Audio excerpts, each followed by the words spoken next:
Nós estamos no terceiro domingo do tempo da Quaresma. Vejam, a Quaresma vai caminhando. E a liturgia da missa deste terceiro domingo começa lá no missal com a antífona de entrada. Só para que você entenda, a antífona de entrada é a frase que tem no início de cada missa no missal. Vocês podem perguntar, mas por que a gente nunca escuta esta antífona de entrada? É porque a gente substitui por um canto de entrada. Mas quando a missa é rezada em latim, sobretudo nos mosteiros, canta-se esta antífona de entrada. O canto que a gente canta substitui a antífona de entrada. Mas a antífona de hoje diz assim, tão bonito: tenho os olhos sempre fitos no Senhor, porque livra os meus pés da armadilha. Então, quem coloca os olhos no Senhor, anda com os pés na direção correta. Quem coloca os olhos no Senhor, quem fita o Senhor, sempre fitos no Senhor. O nosso olhar deve dirigir-se sempre a Jesus. Ele disse, eu sou o caminho. Quem me segue não anda nas trevas. Então, com os olhos fitos em Jesus, os nossos pés livram-se das armadilhas da vida. Quando eu tiro os olhos do Senhor, eu vou pelo meu caminho. E o meu caminho, tanta vez, é desvio. O meu caminho, tanta vez, mete-se em armadilhas. Pois bem, tenha os olhos fitos no Senhor. Seja qual for a sua situação, fite o Senhor. Olhe o Senhor. Eu recordo a você aquela passagem de Jesus caminhando sobre as águas, quando Pedro diz, Senhor, permite que eu vá ao teu encontro caminhando sobre as águas. E é interessante, Jesus diz, vem, e Pedro vai. E enquanto Pedro olha ao Senhor, ele caminha sobre as águas. Quando Pedro deixa de olhar o Senhor, o que é que ele começa a ver? É noite, está tudo escuro, esse mar é fundo, olha o vento soprando, o mar está encrespado. Quem já viu alguém caminhar sobre as águas? E se não for Jesus? E se for um fantasma? E enquanto olha estas coisas e pensa estas coisas, Pedro começa a afundar. Assim somos nós. Assim é você. Assim sou eu. Mantenhamos os olhos fitos sempre no Senhor, porque Ele livra os meus pés da armadilha. Olhai para mim, tende piedade, pois vivo sozinho e infeliz. Você pode dizer, não, eu não vivo sozinho e infeliz. Ei, mesmo quando a gente tem tantos amigos, no mais íntimo de nós a gente é só. Mesmo quando tantas pessoas estão ao nosso redor, essas pessoas amanhã poderão não estar mais. Senhor, só Tu és o amigo certíssimo nas tantas incertezas da vida. Tenho os olhos sempre fitos no Senhor, pois Ele livra os meus pés da armadilha. Essa frase, essa antífona, é do Salmo 24. Pode ir lá. Salmo 24, versículos 15 e 16. Também a oração da missa de hoje, a coleta, né? A primeira oração da missa, a gente chama de coleta. O padre diz, oremos, e aí faz um silêncio. Para quê? Para que você coloque a sua intenção naquele dia. Você coloca a sua intenção particular em silêncio naquele momento. Oremos. Silêncio. Aí o padre começa, ó Deus, veja, recolhe as orações, as intenções de vocês e eleva a Deus.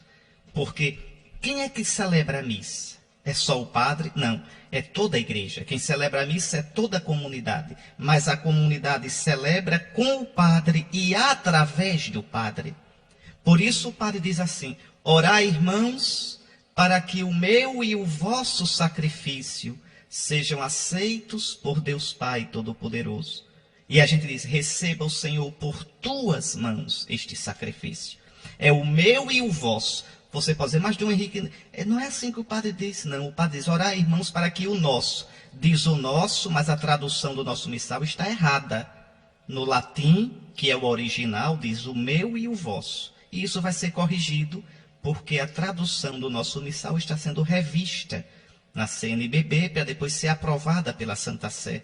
Então, muitas coisinhas que foram traduzidas de modo assim muito largo, muito impreciso, aos pouquinhos vai ser corrigido. Então, orai, irmãos, para que o meu e o vosso sacrifício, o meu como sacerdote, o meu como configurado no sacramento da ordem a Cristo cabeça, e o vosso como membros do corpo de Cristo pelo batismo. Por isso o padre diz, oremos, cala-se, espera que toda a comunidade em silêncio coloque sua intenção, e então ele faz a coleta, ele recolhe as intenções e eleva a Deus. Então é muito interessante a coleta da missa de hoje. Olhe, ó Deus, fonte de toda misericórdia e de toda bondade, vós nos indicastes o jejum, a esmola e a oração como remédio contra o pecado.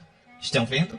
Desde o começo da quaresma que eu venho dizendo aqui a vocês, a oração, o jejum e a esmola são as armas do combate quaresmal.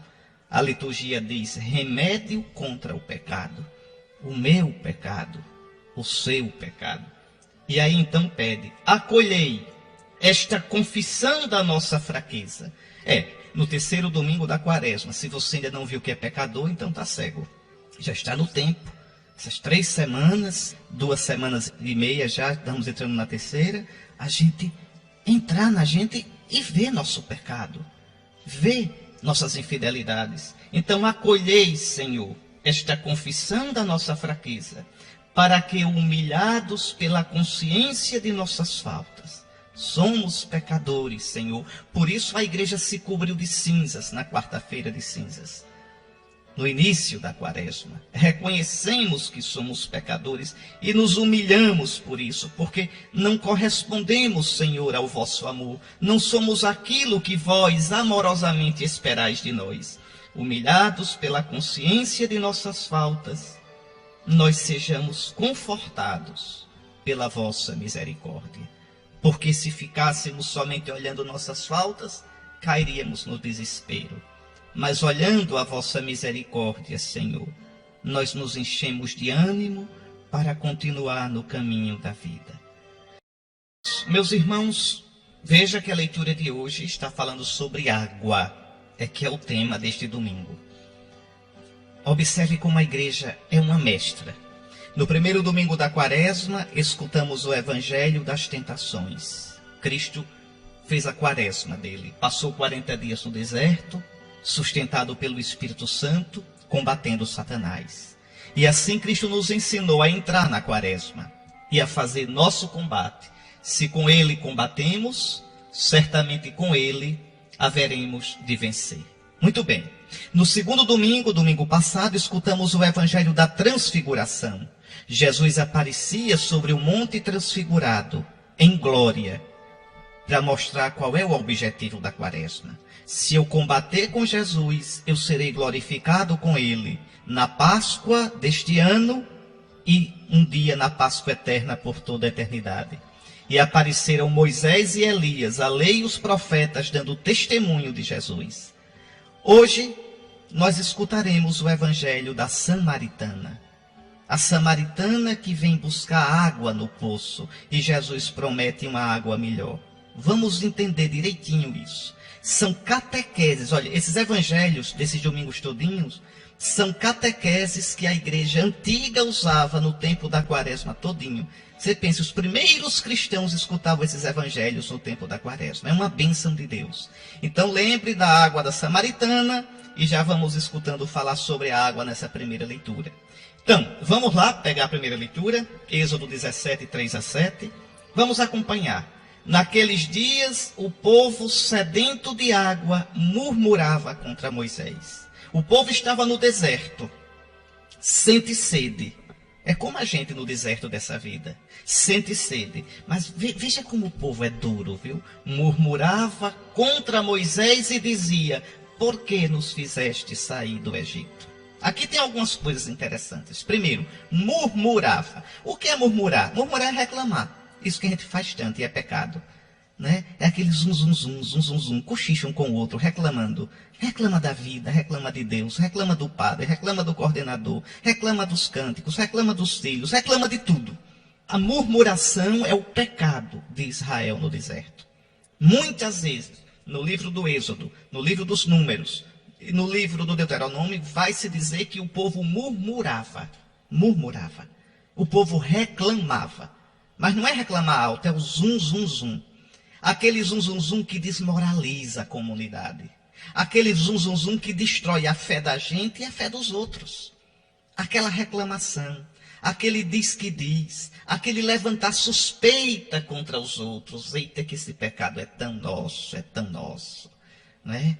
A gente suspeita e já passa por outro como se fosse uma certeza, o outro passa adiante aumentado, e assim o inferno se faz.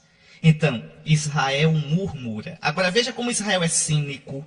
Murmura contra Moisés, dizendo: por que nos fizeste sair do Egito? O povinho sem fé, o povinho ruim. Foi Moisés que fez o povo sair do Egito? Foi não, foi Deus. Moisés foi também obrigado por Deus a ir lá. Veja, mas o povo é cínico. O povo, na verdade, está murmurando contra Deus. Porque foi Deus quem tirou Israel do Egito. Quantas vezes Deus diz: eu sou o Senhor vosso Deus, que vos tirei da terra do Egito, da casa da escravidão. Então, o povo murmura contra Moisés, porque só vê Moisés. É tão sem fé que não vê Deus agindo em Moisés, que não vê Deus por trás de Moisés, que não vê Deus na autoridade de Moisés. Quantas vezes a gente é assim? Murmura contra as coisas, murmura contra as pessoas, e não pergunta: não está Deus agindo aqui? O que é que Deus quer me dizer com isso? Pois bem, o povo murmura, primeiro pecado, murmura contra Moisés, porque nos fizeste sair do Egito, foi para morrer de sede, segundo o pecado. Veja, o povo faz de conta, o povo não vê que é a ação de Deus, exatamente porque não vê Deus, murmura, porque não vê Deus, reclama, porque não vê Deus, perde a esperança. Ao invés de rezar, ao invés de se colocar nas mãos de Deus, esse povo não vê Deus e murmura, só reclama. Então veja, é o nosso pecado. Quantas vezes na vida, na dificuldade da paróquia, na dificuldade da família, na dificuldade do trabalho, nas dificuldades que a gente enfrenta, a gente, ao invés de rezar, ao invés de dizer: Senhor, o que tu queres me dizer com isso? Senhor, ajuda-me a ver os teus caminhos, livra os meus pés da armadilha, como pedia a antífona de entrada da missa de hoje. A gente só vê a casca das coisas. E o povo então murmura, e murmura contra Moisés, mas na verdade murmura contra Deus. E repare que o povo é irônico, é atrevido, é chatinho. Foi para nos fazer morrer de sede que tu nos tiraste do Egito? Por que nos tiraste do Egito? Agora veja a atitude de Moisés. Moisés clamou ao Senhor. Aí sim, Moisés não responde ao povo, clama ao Senhor. Veja, o povo não tem fé. E porque não tem fé, ao invés de rezar diante das dificuldades, o povo simplesmente murmura, reclama, suspeita mal, não é? Malda, como se diz. Moisés não. Moisés silencia e reza: Senhor, que farei por este povo? Vão me apedrejar. Para o povo estava danado da vida. É assim. Quando a gente perde Deus de vista, né? A gente fica somente com a murmuração e a raiva da gente. A murmuração e o desespero da gente. A murmuração e o azedume da gente. Mas, meus irmãos, nós somos assim. Nós somos assim. Não murmureis. Ao invés de murmurar, ao invés de ficar reclamando, ao invés de falar mal do padre, de pensar mal, falar mal, dizer mal, fofocar, ao invés de falar mal dos outros, dos irmãos, de ficar suspeitando, pelo amor de Deus, reze. Coloque nas mãos do Senhor. Peça ao Senhor que ilumine seus olhos, que dê pureza ao seu coração, que dê discernimento, que você medite e pense 10 vezes antes de falar. Pois bem, aí então o Senhor manda que Moisés vá até o rochedo. Eu estarei lá diante de ti sobre o rochedo, no monte Horebe. Ferirás a pedra, dela sairá água para o povo beber. Meus queridos irmãos, essa pedra é importantíssima. Veja, Moisés fere a pedra e a água sai da pedra ferida. Essa pedra é uma profecia. Essa pedra é uma imagem. Que pedra é essa? Quem é essa pedra? A pedra é Cristo Jesus. Você pode olhar em João 19. Quando Jesus morre, o centurião vai e fere o lado de Cristo. E do lado de Cristo sai água, sangue e água. É interessante que antes de Cristo, os rabinos, quando explicavam essa passagem, diziam que daquela pedra saiu sangue e água. Na Bíblia diz que saiu só água, mas os rabinos diziam, saiu sangue e água. Sangue da dor de Deus pela murmuração do povo, e água pela sua misericórdia, que deu de beber o povo. Pois bem, de Cristo sai sangue e água. O sangue e a água que sacia o novo povo, o novo Israel, que somos nós, no deserto desse mundo. Então, do lado do coração ferido de Cristo, sai a água e o sangue que nos saciam. São Paulo diz isso.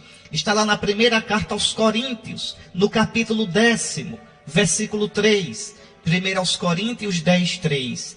Todos comeram o mesmo alimento espiritual, e todos beberam a mesma bebida espiritual, pois bebiam de uma rocha espiritual que os acompanhava, e essa rocha era Cristo. Que coisa mais bonita.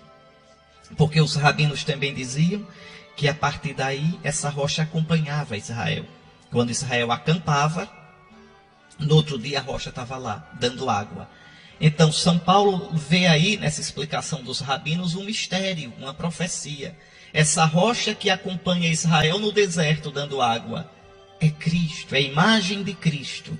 Cristo que acompanha o seu povo, a sua igreja, no deserto desse mundo. E já são 20 séculos, vamos para 21 séculos de caminho. E Cristo dá água de beber ao seu povo. Essa água, eu vou logo dizer a vocês o que é, tá certo? A água é símbolo do Espírito Santo. Então Cristo ressuscitado vai dar à sua igreja, pelos sacramentos, os 7 sacramentos, Cristo ressuscitado dá o Espírito Santo. Ele vai dizer, se alguém tem sede, venha a mim e beba. Está lá no capítulo 7 do Evangelho de São João. Se alguém tem sede, venha a mim e beba, porque está escrito, do seu seio sairão rios de água viva. Que coisa mais linda. São Paulo mesmo diz aqui, sem medo, 1 aos Coríntios 10, 4. Bebiam de uma rocha espiritual, quer dizer, uma rocha no Espírito Santo, que os acompanhava, e essa rocha era Cristo. Cristo que não nos deixa nunca morrer de sede nesse caminho da vida. Mas veja como termina a leitura. Moisés deu àquele lugar o nome de Massa e Meriba. Massa quer dizer provocação. Meriba quer dizer discussão. Naquele dia o povo discutiu com Deus. Naquele dia o povo arengou com Deus. E qual era a disputa? Qual era a arenga? Uma pergunta triste que o povo fazia a Deus, provocando: o Senhor está ou não está no meio de nós? Quantas vezes a gente faz essa pergunta? O Senhor está ou não está com a sua igreja? O Senhor está ou não está na minha vida? Ô povo teimoso, ô povo sem fé, ô povo de memória curta, de coração velhaco, ô povo da cabeça dura. Vocês vejam, Deus tirou Israel do Egito, Deus mandou 10 pragas contra o Egito, Deus abriu o mar vermelho, e o povo ainda pergunta: o Senhor está ou não está no nosso meio? Diante de cada dificuldade nova, Israel esquecia de tudo que Deus fez e começava a murmurar. Israel reclamava, colocava Deus à prova, até chegar ao ponto, vocês leem o livro do Êxodo, que é o livro bom para ler nessa época, Êxodo, Números, Deuteronômio, até chegar ao ponto que Deus diz: basta, basta, basta, basta. É a última vez que esse povo me prova, acabou-se. Volta para o deserto, vai passar 40 anos lá, até aprender. Essa geração todinha vai morrer, 40 anos quer dizer uma geração, vão morrer todos. Até Moisés morreu antes de entrar na Terra Santa. Morreu no Monte Nebo, no Fasga, no lado da Jordânia atual, de Moabe. De lá ele viu a Terra Santa e morreu. Pois bem, nenhum desses que torraram a minha paciência, nenhum desses que duvidaram de mim o tempo todo, vai entrar na Terra Prometida. Pronto, 40 anos o povo passou por causa disso. A gente precisa pedir perdão a nosso Senhor, porque tantas vezes no deserto da vida a gente duvida. Tantas vezes, depois de ter tantas vezes experimentado a presença de Deus na vida da gente. Porque você que está me ouvindo, olhe direitinho a sua vida. Lembre direitinho dos momentos difíceis do seu passado. Quantas vezes na sua vida você experimentou a presença consoladora de Deus? Deus que segurou você pela mão. Deus que, quando não acalmou a tempestade, fortificou você para suportá-la. Deus que, quando não acalmou o vento nem as torrentes, segurou firme a casa da sua vida para você não desabar. Deus que, quando você caiu, Ele lhe deu ânimo e levantou você. Então, como é que a gente ainda pergunta, Deus está ou não está no nosso meio? Como é, meus irmãos, que a gente ainda vive em Massa e Meriba? Por isso mesmo, na primeira carta aos Coríntios, naquela citação que eu dei para vocês, 1 aos Coríntios 10, 3, São Paulo termina dizendo no versículo 5, apesar disso, a maioria deles não agradou a Deus, pois caíram mortos no deserto. Ora, esses fatos aconteceram para nos servir de exemplo, a fim de que não cobicemos coisas más como eles cobiçaram. Não vos torneis idólatras como alguns dentre eles se tornaram. Nem nos entreguemos à fornicação como alguns deles se entregaram. Aqui está. Não murmureis como alguns deles murmuraram, de modo que pereceram pelo exterminador. Ou seja, meus irmãos, o povo de Israel, aquilo que aconteceu no Antigo Testamento, é uma lição para nós. Para que a gente se previna, para que a gente não caia onde Israel caiu. Porque nós somos tão fracos, tão cabeças duras, tão propensos ao pecado como Israel era. Fiquemos com esses pensamentos e peçamos ao Senhor, Senhor, dá-nos a água. Dá-nos a água do Espírito Santo do Teu Filho Jesus. Do lado aberto dele. Sai continuamente. Ele no céu, com o seu lado aberto, continuamente derrama a água do Santo Espírito sobre a tua igreja, sobre o teu povo santo. Senhor, dá-nos desta água e dá-nos a graça de reconhecer esta água e de sermos dóceis a este Santo Espírito.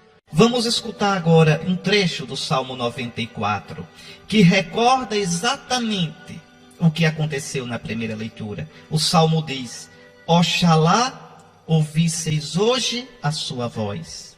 Quer dizer, quem dera ouvisseis hoje a sua voz. Porque hoje Deus fala para você. Deus fala para você todos os dias. Quando você diz Deus não fala, não é que Deus não fala, é você que está surdo. É você que endureceu o coração.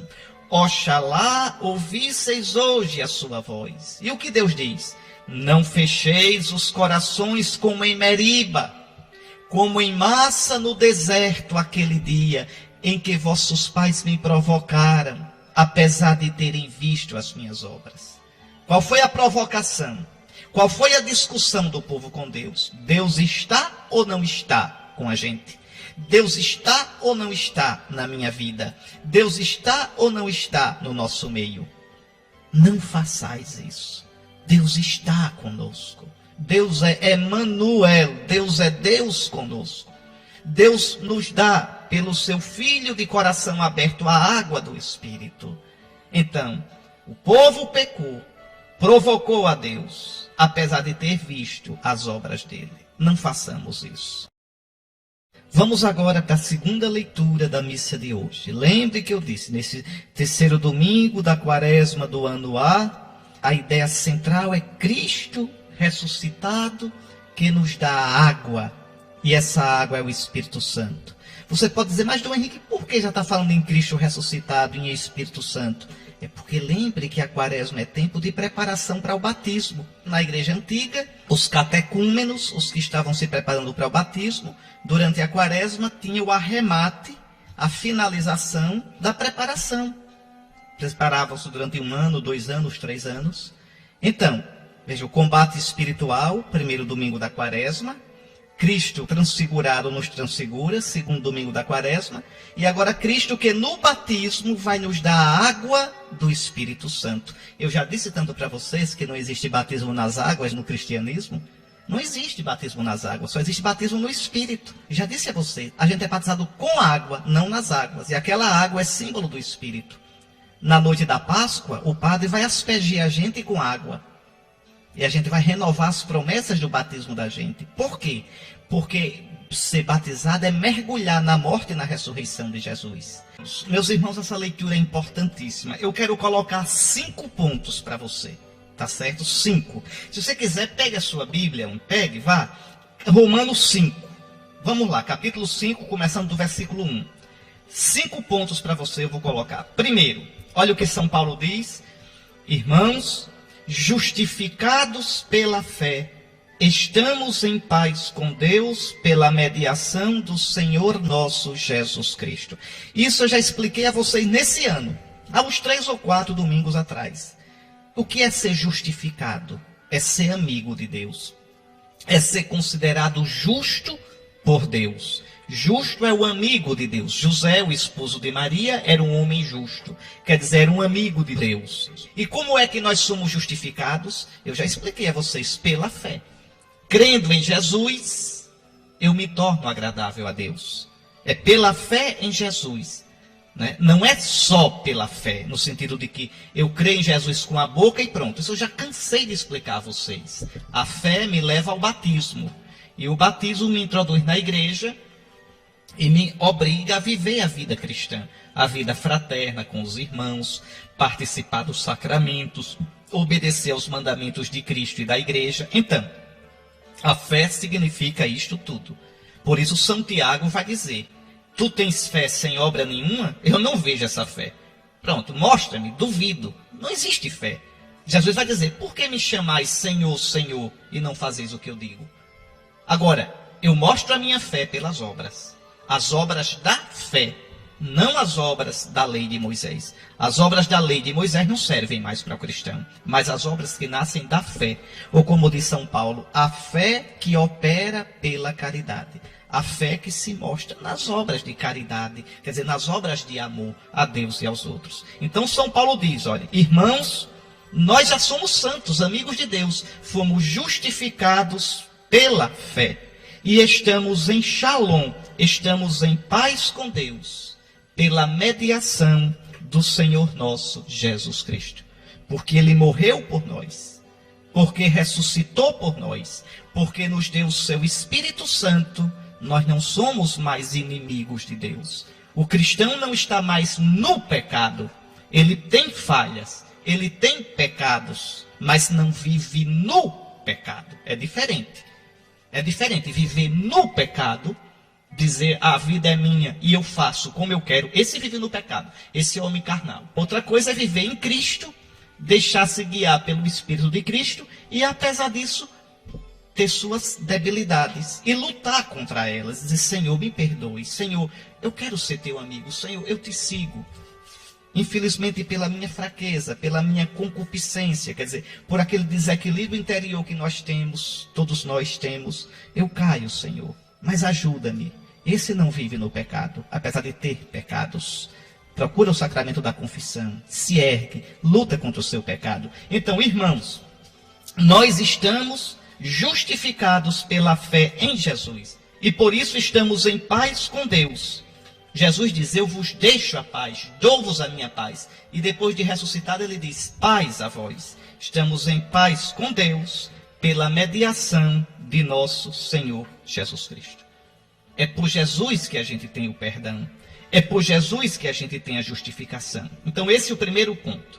O segundo ponto, veja, por Jesus tivemos acesso pela fé a esta graça, na qual estamos firmes e nos gloriamos na esperança da glória de Deus. O cristão foi batizado em Cristo, pela fé, receber o Espírito de Cristo, o Espírito de glória, o Espírito que nos transfigura, e o cristão já vive na esperança da glória de Deus. O cristão sabe que já tem nele a vida de Cristo. Essa vida de Cristo é o Espírito Santo. Já tem nele a vida eterna, a vida do céu. Essa vida do céu é o Espírito Santo, que nos é dada na água do batismo, no óleo da crisma, no Cristo, no seu corpo e sangue cheio do Espírito Santo, quando o Padre impõe as mãos sobre nós na confissão para o perdão dos pecados, dando o Espírito Santo. Então, em cada sacramento, nós mantemos firme, nos gloriamos na esperança da glória de Deus. E a esperança não decepciona. Não, porque essa esperança aqui é esperar Deus de Deus. É esperar em Deus que é fiel. Já nos deu o penhor, já nos deu o começo, o gostinho, a garantia dessa vida eterna, que é o Espírito Santo. E aqui vem o terceiro ponto. Olha o que diz São Paulo. E a esperança não decepciona, porque o amor de Deus foi derramado em nossos corações pelo Espírito Santo que nos foi dado. Olha a água. Olha o Espírito Santo derramado como água. Olha o Espírito Santo derramado no batismo no nosso coração. Eu não disse a vocês tantas vezes, a água do seu batismo é símbolo do Espírito Santo? Então o Espírito foi derramado em nossos corações. Espírito de amor. Espírito que é o amor de Deus, que é a caridade que nunca passará. O amor de Deus foi derramado nos nossos corações, pelo Espírito Santo que nos foi dado. Ou seja, esse amor é o próprio Espírito Santo agindo em nós, que cria em nós um homem novo, uma mulher nova, um coração novo, uma vida nova. Está aí, meus irmãos. É essa água que Cristo nos dá. Dá-nos, Senhor, dessa água. Dá-nos sempre dessa água. Porque quem bebe das águas do mundo tem sede ainda. Vá, beba da água do prazer até se espatifar e você vai continuar com sede. Beba da água do poder, do dinheiro, dos amigos poderosos, da fama, do sucesso, do corpo malhado, da saúde, da inteligência. Tudo isso não sacia sua sede. Senhor, dá-nos de beber da água que só tu tens, que sai do teu lado aberto, que sai do teu coração. Esta água é o Espírito Santo, que murmura no nosso coração que Deus é amor e que diz baixinho, vem para o Pai. Essa água, Senhor Jesus, sacia a nossa vida. Eu posso não ter nada, mas se tiver desta água, eu nunca terei sede. Jesus diz, quem vem a mim, nunca mais terá sede. Aqui está, meus irmãos. Bom, quarto ponto. São Paulo diz, com efeito, quando éramos ainda fracos, inimigos de Deus, pecadores, Cristo morreu pelos ímpios no tempo marcado. Que tempo é esse? Na plenitude dos tempos. Quando chegou a plenitude dos tempos, Deus enviou o seu Filho. Então, dificilmente alguém morrerá por alguém que preste, por um justo. Por uma pessoa muito boa, talvez alguém se anime a morrer. Pois bem, Cristo morreu por nós, quando nós éramos pecadores, quando não valíamos nada. Aqui está o quarto ponto da nossa meditação. Cristo se entregou gratuitamente por nós. O Senhor nos amou primeiro. Não fomos nós que amamos a Deus primeiro. Ele nos amou. Nos amou nos dando Jesus. E derramou no nosso coração o Espírito de amor, o Espírito de Jesus, para que a gente possa amar também. Não amar com o nosso amorzinho, que é frágil, que é limitado, que muitas vezes é um amor carnal, mas amar com o amor de Jesus. Amar com o Espírito de Jesus. O amor de Deus foi derramado nos nossos corações, pelo Espírito Santo que nos foi dado. E aí entramos no quinto ponto. São Paulo diz, está aí no versículo 8. Pois bem, a prova de que Deus nos ama é que Cristo morreu por nós quando éramos ainda pecadores.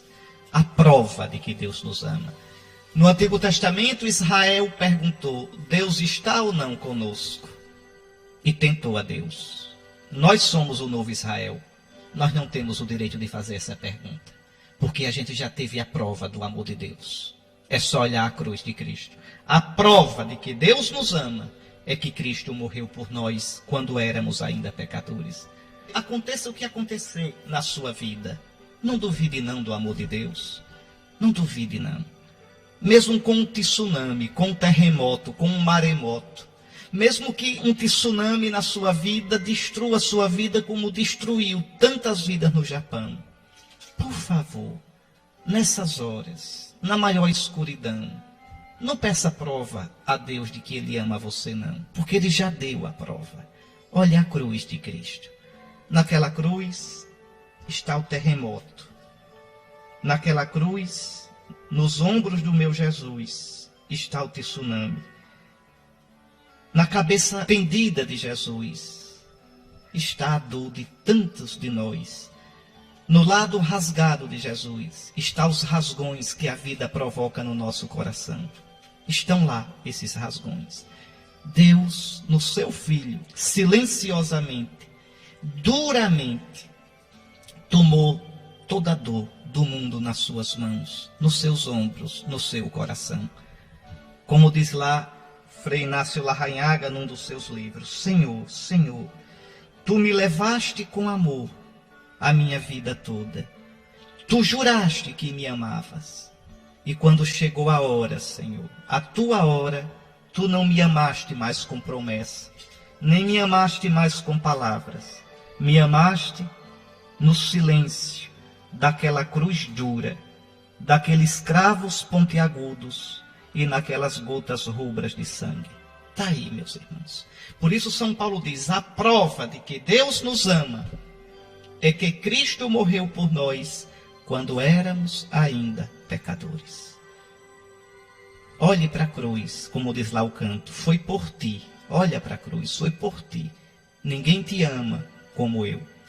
Pois bem, meus irmãos, morreu por mim e do seu lado saiu a água do Espírito Santo. O seu amor, o amor de Deus foi derramado no nosso coração pelo Espírito que nos foi dado. Ninguém te ama como eu. Meus irmãos, evangelho longo, não é? Mas é belíssimo.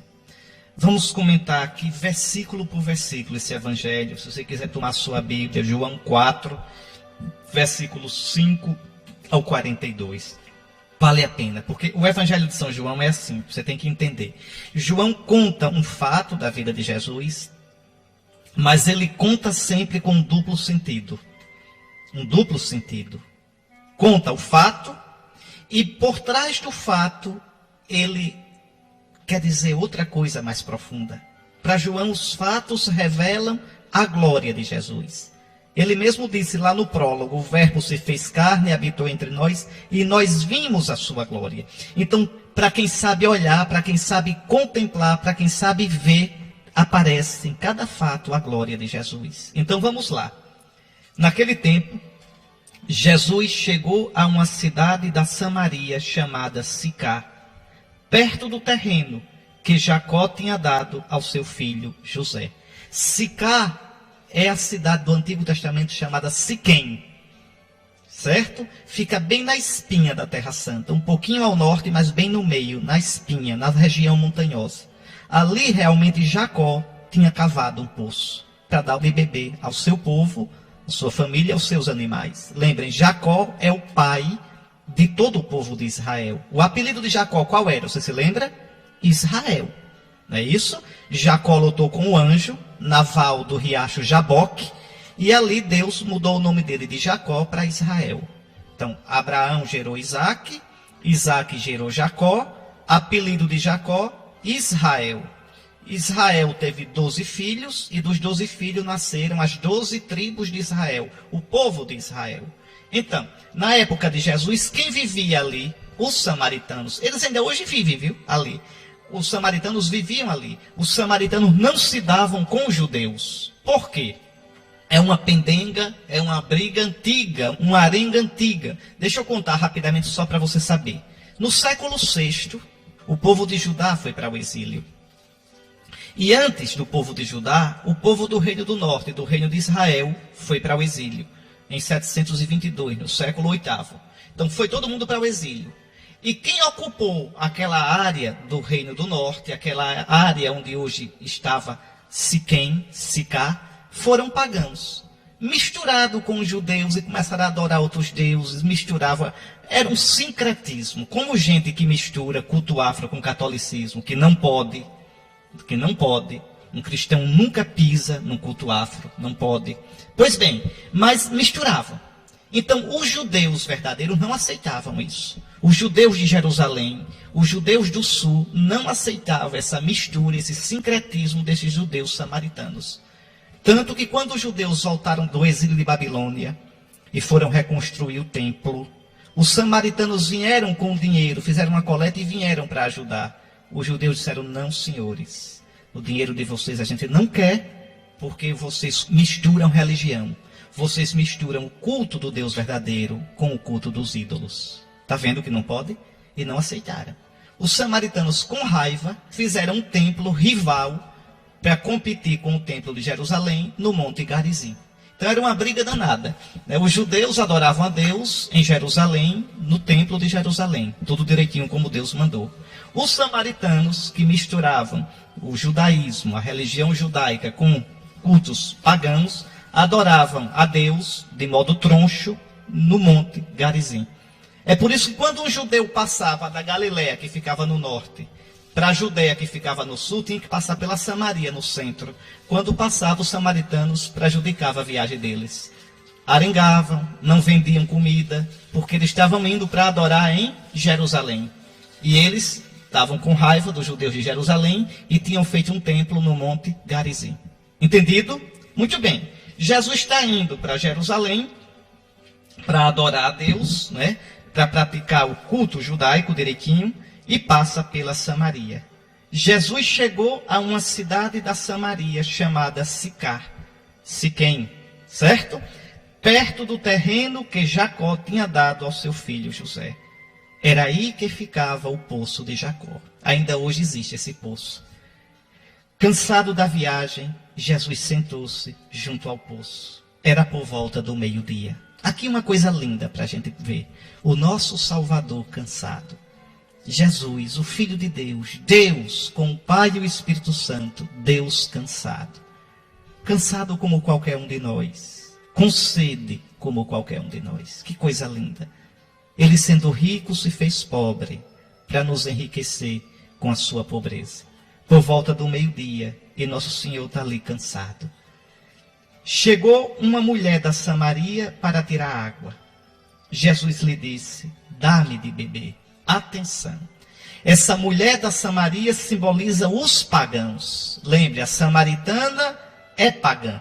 A samaritana mistura a religião do Deus verdadeiro com religiões pagãs.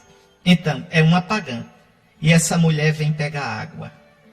A água aqui significa o quê? Aquilo que dá a vida.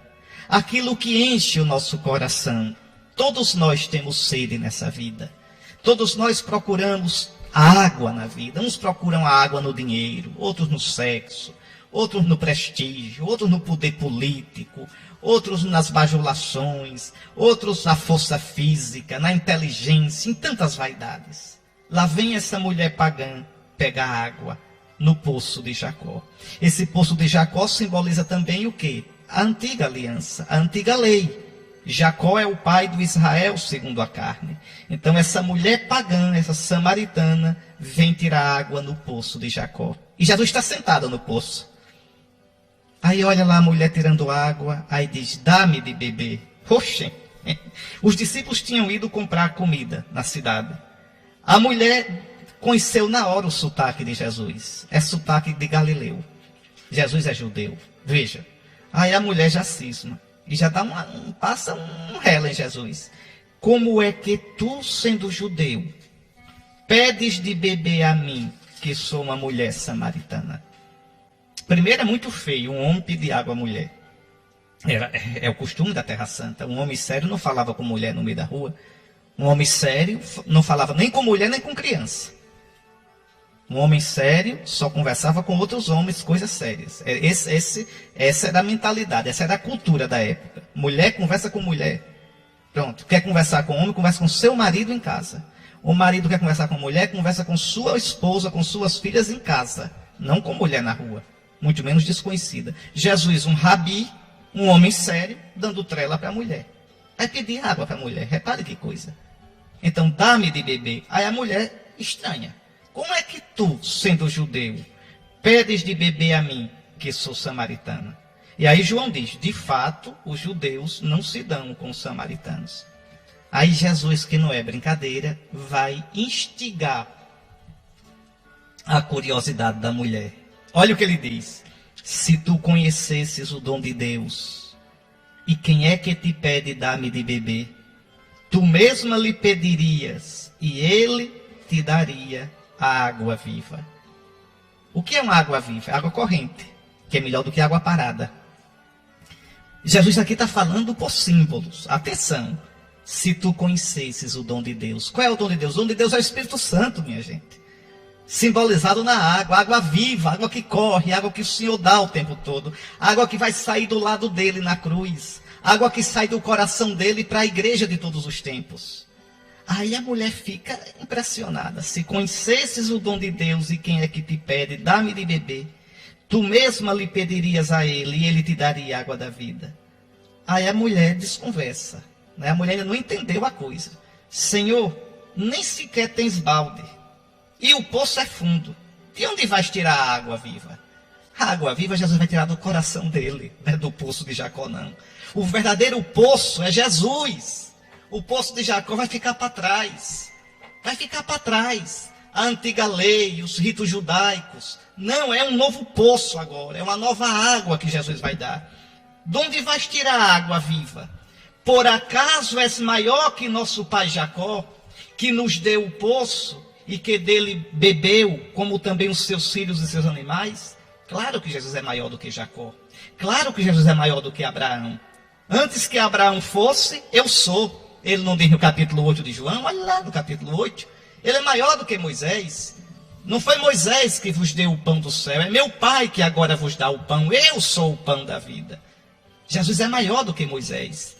A lei nos foi dada por Moisés. A graça e a verdade nos vêm por Jesus Cristo. Jesus é maior que Abraão. É maior que Jacó. É maior que Moisés. Tu és maior que nosso pai Jacó. Olha o que Jesus diz. Todo aquele que bebe desta água terá sede de novo. Mas quem beber da água que eu lhe darei, esse nunca mais terá sede. Então o poço que eu tenho, minha filha, é muito melhor do que o poço de Jacó. É o poço do coração dele. Poço bendito. Poço sem fundo. Poço infinito.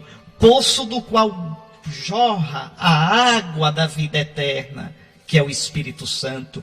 Poço da pia batismal, na qual os catecúmenos são batizados, na qual você foi batizado e recebeu o Espírito Santo. E aí Jesus diz, e a água que eu lhe der, se tornará nele, nessa pessoa, uma fonte de água que jorra para a vida eterna. Sim, porque aquele a quem eu der o meu Espírito Santo, terá esse Espírito jorrando nele. Jorrará nas boas obras, jorrará no amor a Deus, jorrará numa vida santa, jorrará em obras de caridade. Todo aquele que está em Cristo é uma nova criatura. Vejam como é bonita a palavra de Deus, meus irmãos. Então a água que eu lhe der, se tornará nele uma fonte de água viva que jorra para a vida eterna. No capítulo 7, nós estamos no capítulo 4 de João. No capítulo 7, Jesus vai dizer, se alguém tem sede, venha a mim e beba, porque do meu seio correrão rios de água viva. E João diz, ele estava falando do Espírito Santo, que iria receber os que acreditassem nele. Bom, diante disso a mulher se espanta. A mulher ainda não entendeu.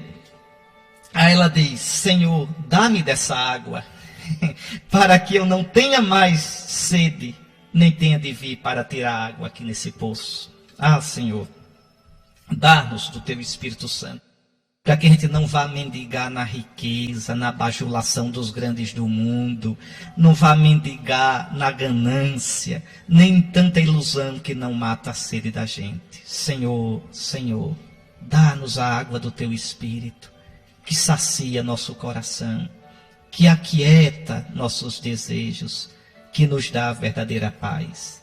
Dá-me, Senhor, da água que tu tens, dessa água viva que é o teu Espírito Santo, dessa água que corre do teu coração e brota da pia batismal da tua Santa Igreja, nossa Mãe Católica. Dá-me desta água, para que eu não tenha mais sede, para que eu sacie de verdade minha sede de paz, minha sede de vida, minha sede de felicidade, de sentido da existência, minha sede de eternidade. A mulher pede a água.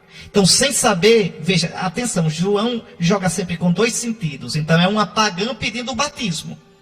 É uma pagã que quer a vida. Uma pagã que quer encontrar de verdade o sentido para a sua vida, a vida verdadeira. Aí Jesus vai dar checkmate na coitada da mulher. Disse-lhe Jesus, vai chamar teu marido e volta aqui. A mulher respondeu, eu não tenho marido. Jesus disse, disseste bem que não tens marido, pois tiveste 5 maridos e o que tens agora não é o teu marido. Nisto falaste a verdade. Por que essa história de marido aqui, hein?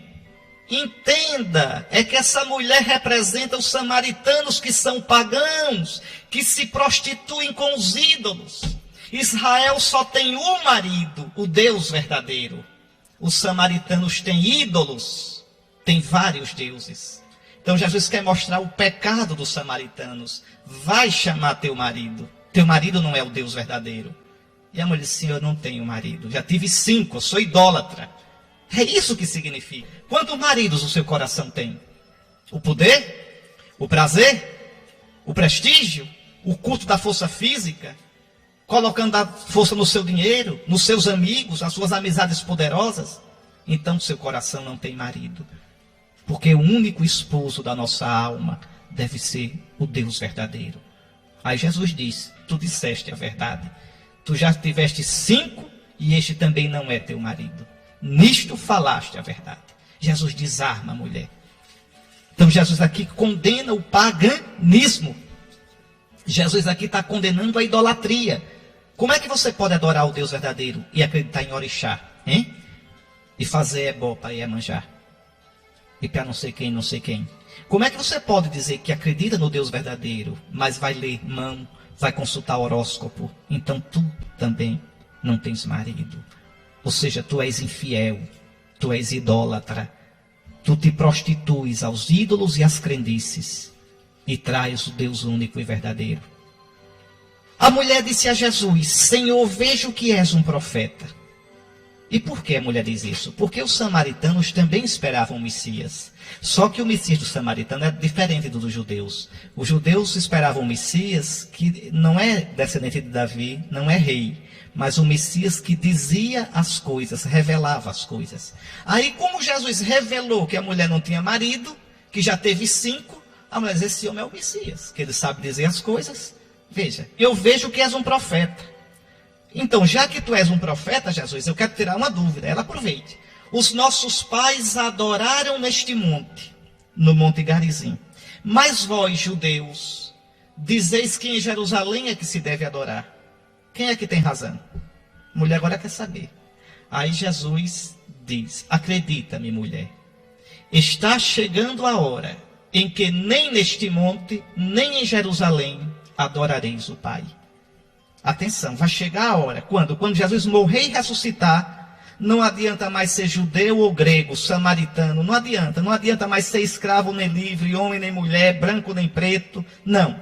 Interessa crer em Jesus, receber o batismo no Espírito Santo e adorar em Jesus. Jesus será o verdadeiro templo. Destruir este templo e em 3 dias eu vou erguer o templo do meu corpo. O meu corpo é o verdadeiro templo.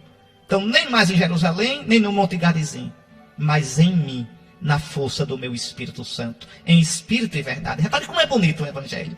Quem recebe o Espírito de Cristo no batismo, quem bebe da água desse poço que é o coração de Cristo, adorará o Pai em espírito e verdade, no Espírito Santo. Por isso Jesus diz, acredita-me, mulher, está chegando a hora, é quando ele morrer e ressuscitar, em que nem neste monte, Garizim, nem em Jerusalém, adorareis o Pai. Mas aí Jesus diz uma coisa, veja o ecumenismo de Jesus, é na verdade. Olha o que Jesus diz, vós, samaritanos, adorais o que não conheceis, vós estáis errados. Nós, judeus, adoramos o que conhecemos, pois a salvação vem dos judeus. Certíssimo, certíssimo. Jesus não engana. Jesus é delicado, é respeitoso, é caridoso, mas diz a verdade. Toda religião é igual? Não, não. A única religião verdadeira é o cristianismo. Toda igreja é igual? Não. A única igreja de Cristo é a igreja católica. Veja que falta de respeito aos outros. Falta de respeito nenhuma. Nossos irmãos merecem todo o respeito. Nossos irmãos são cristãos, têm muitas coisas boas. Muitas coisas, muitas. Tem o batismo válido, pregam a palavra de Deus, amam a Jesus. Pronto, tem muitas coisas, tem a caridade fraterna, mas infelizmente estão fora da comunhão visível, da comunhão plena com a igreja de Cristo, que é a igreja católica. Então, dizer a verdade nunca é desrespeito. Desrespeito é enganar. O desrespeito é violentar a consciência dos outros. A gente deve ter respeito, caridade, carinho para com os outros, mas nunca esconder a verdade. Jesus diz à samaritana: vós, minha filha, vós samaritanos, adorais o que não conheceis. Nós adoramos o que conhecemos. Nós adoramos o Deus verdadeiro. Pois a salvação, minha filha, vem dos judeus. Pronto. E a salvação é Jesus. Acabou-se a festa. Mas está chegando a hora. E é agora que eu estou anunciando isso a você. Em que os verdadeiros adoradores adorarão o Pai em espírito e verdade. Porque não vão adorar mais no Monte Garizim, nem vão adorar mais em Jerusalém. Adorarão em mim. Eu sou o verdadeiro templo. Quando eu morrer, quando os judeus destruírem o templo que sou eu, veja, o meu corpo, eu reconstruirei na força do Espírito Santo esse templo. Ele falava do templo do seu corpo. É no meu corpo. Quem é o corpo de Cristo, hein? A igreja. A igreja. Pelo batismo eu entro no corpo de Cristo. Então, no meu corpo, que é o verdadeiro templo, igreja santa, templo do Senhor, glória a ti, igreja santa, cidade dos cristãos. Então, adorareis o Pai em espírito e verdade. De fato, esses são os adoradores que o Pai procura. Deus é espírito, quer dizer, Deus é força, é energia, é ruá. E aqueles que o adoram devem adorá-lo no espírito e na verdade. Devem deixar-se levar pela força, pelo Espírito de Deus. Aí a mulher se desmonta todinha, coitada. Ela diz: sei que o Messias vai chegar. Quando ele vier, vai nos fazer conhecer todas as coisas. E aí Jesus se revela: sou eu que falo contigo. Esse sou eu, no Evangelho de João, é importantíssimo. Várias vezes Jesus diz: sou eu, eu sou. Não é? Eu sou, ego eimi, eu sou. É o nome que Deus revelou a Moisés. Qual o teu nome? Moisés perguntou. Está lá no livro do Êxodo. Deus diz: eu sou. Então Jesus está se revelando como Deus. Jesus está se revelando como Messias. Aí, veja, Jesus diz: eu sou. Sou eu que estou falando contigo. Eu sou o Messias. Nesse momento chegaram os discípulos. E ficaram admirados de ver Jesus falando com a mulher. O que é que o nosso mestre, o homem sério, está falando com uma mulher sozinho? E uma mulher pagã, uma samaritana.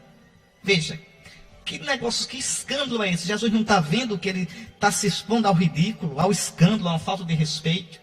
Mas ninguém ousa perguntar a Jesus. Ninguém perguntou o que desejas ou por que falas com ela. Não, os apóstolos tinham medo de perguntar. Então a mulher deixou o seu cântaro e foi à cidade dizendo ao povo: vinde ver um homem que me disse tudo o que eu fiz. Será que ele não é o Cristo? Será que ele não é o Messias? O povo saiu da cidade e foi ao encontro de Jesus. Aqui é bonito. Os samaritanos, que são pagãos, saem da cidade e vão à procura de Jesus. Também a gente deve sair da gente e procurar Jesus. Nessa quaresma, vamos sair do nosso pecado. Vamos sair das nossas seguranças, dos nossos velhos vícios e ir ao encontro de Jesus. Enquanto isso, os discípulos insistiam com Jesus: mestre, come. Jesus, porém, disse-lhes: eu tenho um alimento para comer que vós não conheceis. Qual é o alimento que Jesus tem?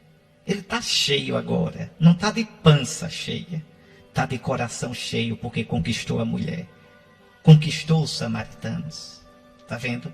Conquistou os pagãos. Aqui Jesus está profetizando o que ele vai fazer depois da ressurreição.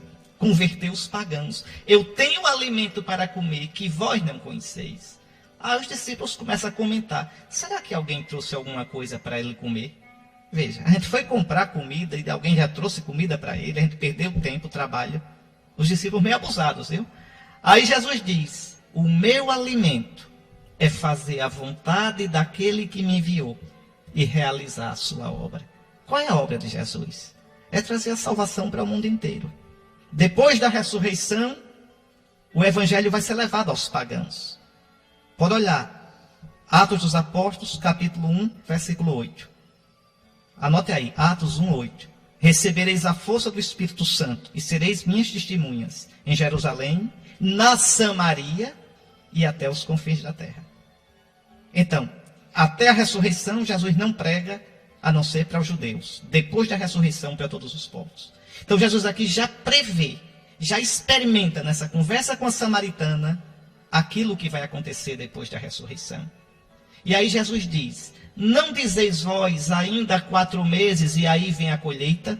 Pois eu vos digo, levantai os olhos e vede os campos, eles estão dourados para a colheita. O ceifeiro já está recebendo o salário e recolhe fruto para a vida eterna. O que é que Jesus está querendo dizer? Tá bom, a colheita é daqui a 4 meses, ou seja, no futuro, quando eu morrer e ressuscitar. Mas olha aqui, eu já estou colhendo. O fruto já está maduro, ou seja, nessa mulher que eu estou acabando de salvar, nesses samaritanos que estão vindo, saindo da cidade para me encontrar, eu já estou começando a colheita. Levantai os olhos e vede os campos, eles estão dourados para a colheita.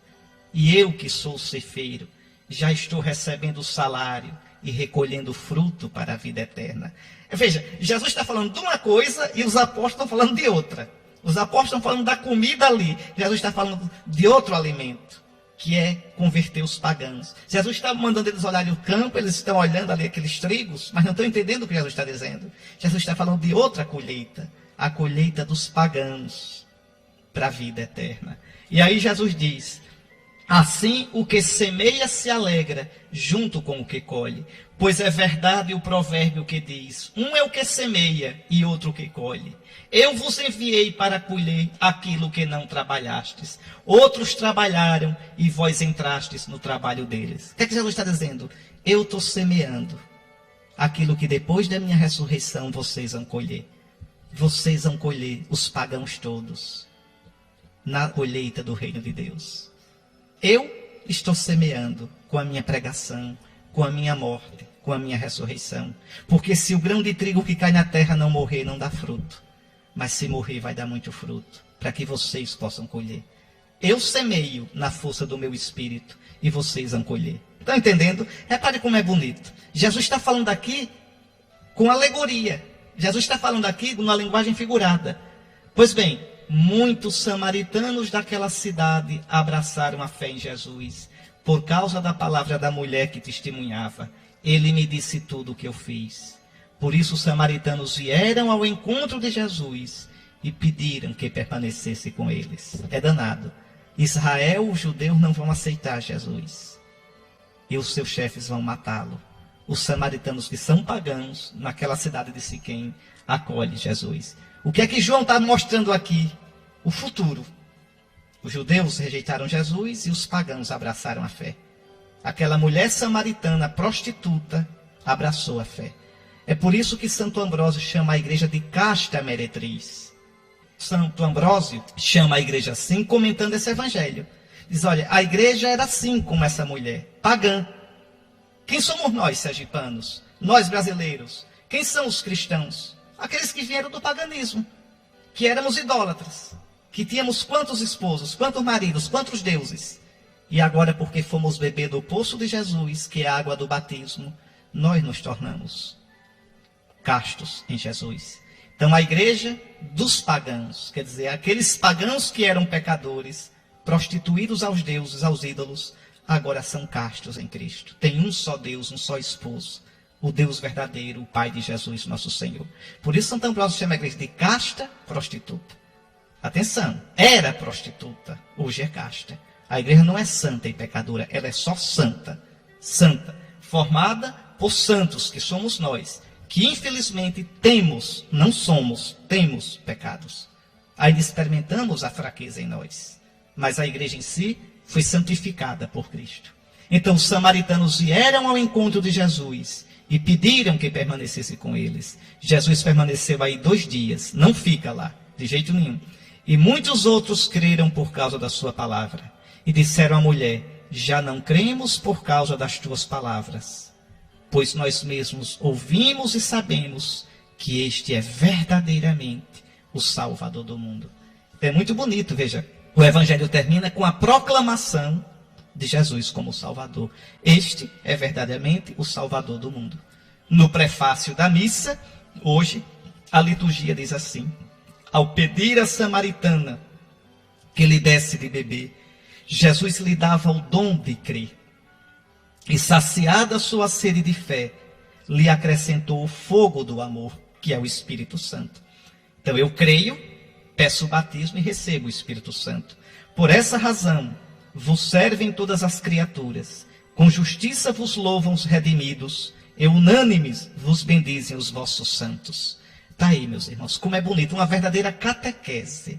Então você, deixe os seus ídolos, deixe aquilo que prostitui seu coração e vá para aquele que dá a água verdadeira, a água do Espírito que jorra para a vida eterna.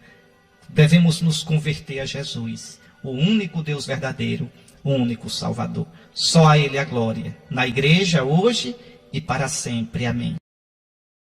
Muito bem, meus irmãos, estamos terminando. Você vê como a palavra de Deus nos alimenta, nos enche de esperança e de vida. É bonito demais a palavra de Deus.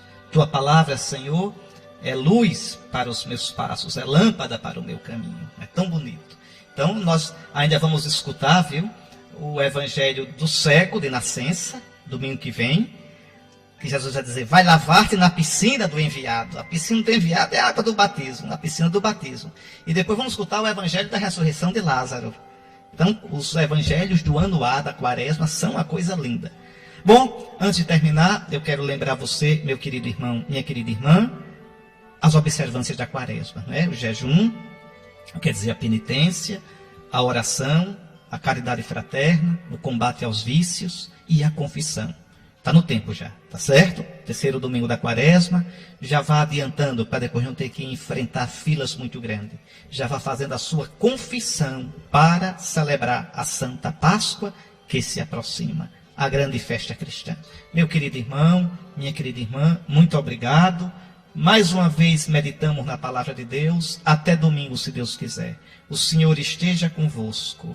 Abençoe-vos o Deus Todo-Poderoso, Pai, Filho e Espírito Santo. Até domingo que vem, com a graça de Deus.